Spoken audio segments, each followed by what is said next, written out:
La première cible, Valérie Boyer.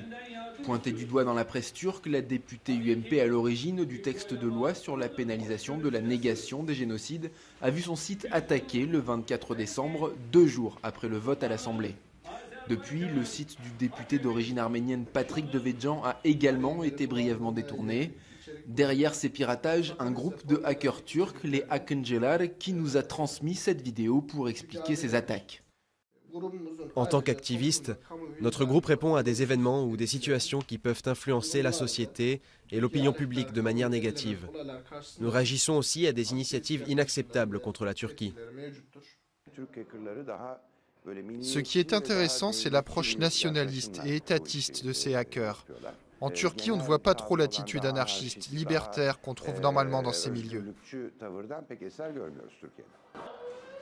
Si le hacking est reconnu comme un crime sérieux par le code pénal turc, jamais un auteur d'attaque de type nationaliste n'a été poursuivi jusqu'à présent.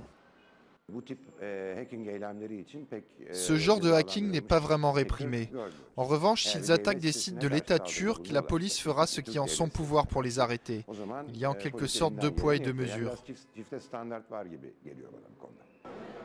Ay Yıldız Team est un autre groupe de hackers turcs.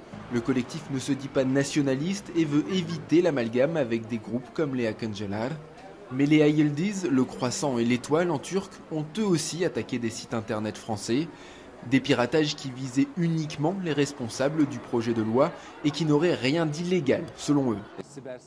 On parle d'attaque, mais ce n'est pas exactement cela. C'est plutôt un rectificatif. Mes amis ont fait usage de leur droit le plus strict. Parce qu'au bout du compte, il n'y a pas eu de génocide arménien. Des propos qui, en France, pourraient coûter jusqu'à 1 an de prison et 45 000 € d'amende si le projet de loi est voté par le Parlement français. Le Sénat devrait examiner le texte avant la fin du mois de janvier. Les hackers turcs ont d'ores et déjà menacé de nouvelles représailles en cas d'adoption de la loi.